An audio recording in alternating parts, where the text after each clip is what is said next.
Buya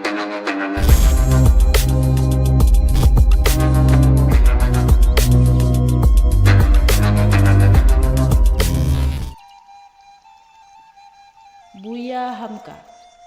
Buya Hamka memiliki nama asli Haji Abdul Malik Karim Amrullah. Beliau lahir pada 17 Februari 1908 di Minangkabau, Sumatera Barat. Buya Hamka lahir sebagai anak pertama dari 7 orang bersaudara dan dibesarkan dalam keluarga yang taat melaksanakan ajaran agama Islam. Ayahnya bernama Abdul Karim Amrullah, seorang ulama pembaru Islam di Minangkabau yang akrab dipanggil sebutan Haji Rasul. Sementara ibunya bernama Siti Syafiah yang berasal dari keturunan seniman di Minangkabau.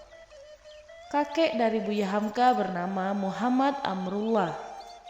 Beliau juga merupakan seorang ulama pengikut Tarikat Naqsabandiyah.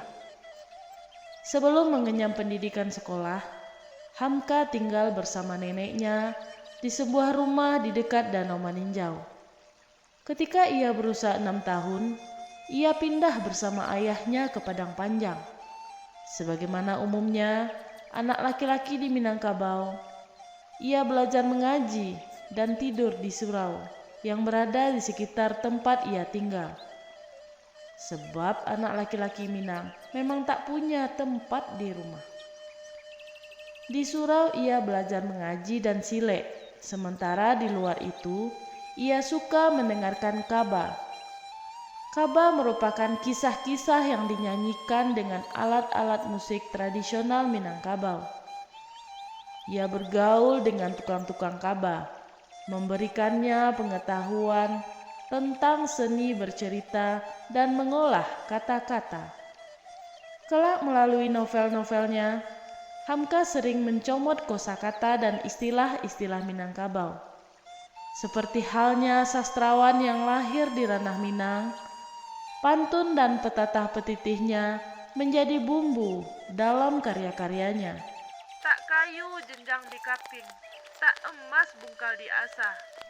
Pada tahun 1915, setelah usia Buya Hamka genap 7 tahun, ia dimasukkan ke sebuah sekolah desa dan belajar ilmu pengetahuan umum, seperti berhitung dan membaca.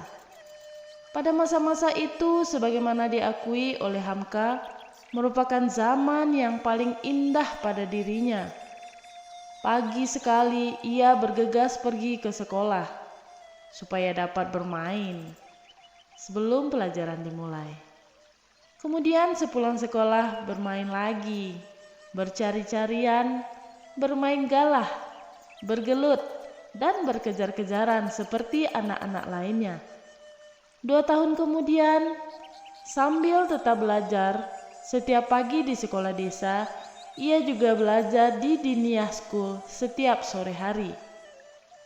Namun sejak dimasukkan ke Tawalib oleh ayahnya pada tahun 1918, ia tidak dapat lagi mengikuti pelajaran di sekolah desa. Ia berhenti setelah tamat kelas 2. Setelah itu ia belajar di Diniyah School setiap pagi. Sementara sorenya belajar di Tawalib dan malamnya kembali ke surau. Demikian kegiatan Hamka kecil setiap hari. Sesuatu yang diakuinya tidak menyenangkan dan mengekang kebebasan masa kanak-kanaknya. Selama Buya Hamka belajar di Tawalib, ia bukan termasuk anak yang pandai. Bahkan sering tidak hadir beberapa hari karena merasa jenuh dan memilih mencari ilmu dengan jalannya sendiri. Ia lebih senang berada di perpustakaan umum milik gurunya, Zainuddin Labai El-Yunusi, daripada dipusingkan dengan pelajaran-pelajaran yang harus dia hafal. Dari perpustakaan tersebut, ia leluasa membaca berbagai macam buku. Bahkan beberapa ia pinjam untuk membawanya pulang.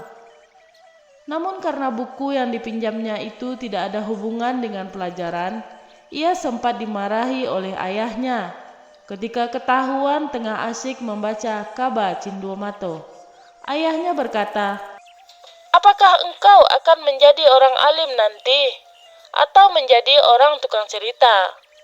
Sebagai usaha untuk menunjukkan diri kepada ayahnya, dan sebagai akibat dari persentuhannya dengan buku-buku yang dibacanya tentang daya tarik Jawa Tengah, menyebabkan Hamka sangat berminat untuk merantau ke tanah Jawa. Pada saat yang sama, ia tidak lagi tertarik untuk menyelesaikan pendidikannya di Tawalib. Setelah belajar selama 4 tahun, ia memutuskan untuk keluar dari Tawalib. Sementara program pendidikan di sekolah tersebut dirancang selama 7 tahun. Ia keluar tanpa mendapatkan ijazah. Pada masa-masa setelah itu, Hamka sempat dibawa ke Parabe, sekitar 5 km dari Bukit Tinggi, pada tahun 1922 untuk belajar kepada Syekh Ibrahim Musa. Tapi tak berlangsung lama. Ia lebih memilih mengikuti kata hatinya untuk menuntut ilmu dan pengalaman menurut caranya sendiri. Ia pun memutuskan bertolak ke Pulau Jawa. Namun, usaha yang pertama sempat terjegal oleh ayahnya. Hamka telah berkelana ke sejumlah tempat di Minangkabau sejak ia berusia remaja, sehingga dijuluki oleh ayahnya dengan sebutan si Bujang Jauh. Ketika berusia 15 tahun, setelah mengalami suatu peristiwa yang mengguncang jiwanya, yakni perceraian orang tuanya, Hamka berniat pergi ke Pulau Jawa setelah mengetahui bahwa Islam di Jawa lebih maju daripada Minangkabau, terutama dalam hal pergerakan dan organisasi. Namun setiba ia di Bengkulu, Hamka terkena wabah penyakit cacar, sehingga setelah 2 bulan berada di atas pembaringan, ia pun memutuskan kembali ke Padang Panjang. Meskipun begitu, niatnya untuk pergi ke Pulau Jawa tidak terbendung. Pada tahun 1924, setahun setelah ia sembuh dari penyakit cacar, ia pun kembali berangkat ke Pulau Jawa. Setiba ia di Pulau Jawa, Hamka bertolak ke Yogyakarta dan menetap di rumah adik kandung ayahnya, Ja'far Amrullah. Melalui pamannya, ia mendapat kesempatan mengikuti berbagai diskusi dan pelatihan pergerakan Islam yang diselenggarakan oleh Muhammadiyah dan Syarikat Islam. Selain mempelajari pergerakan Islam, Hamka juga meluaskan pandangannya dalam persoalan gangguan terhadap kemajuan Islam seperti kristenisasi dan komunisme. Selama di Jawa, Hamka aktif dalam berbagai kegiatan sosial dan kegiatan agama. Dalam berbagai kesempatan, ia berguru kepada Bagus Hadikusumo, Hos Cokro Aminoto, Abdul Rozak Fakhrudin, dan Suryo Pranoto. Sebelum Hamka kembali ke Minangkabau, ia pun sempat mengembara ke Bandung dan bertemu dengan tokoh-tokoh masyumi seperti Ahmad Hasan dan Muhammad Nasir, yang memberinya kesempatan belajar menulis dalam majalah pembela Islam. Selanjutnya pada tahun 1925, ia pergi ke Pekalongan, Jawa Timur untuk menemui Ahmad Rashid Sultan Mansur, yang waktu itu menjabat sebagai Ketua Muhammadiyah Cabang Pekalongan. Selama di Pekalongan, ia menetap di rumah kakak iparnya dan mulai tampil berpidato di beberapa tempat. Dalam perantauan pertamanya ke Pulau Jawa, ia mengaku memiliki semangat baru dalam mempelajari Islam. Hamka juga melihat ada perbedaan antara misi pembaharuan Islam di Minangkabau dan di Jawa.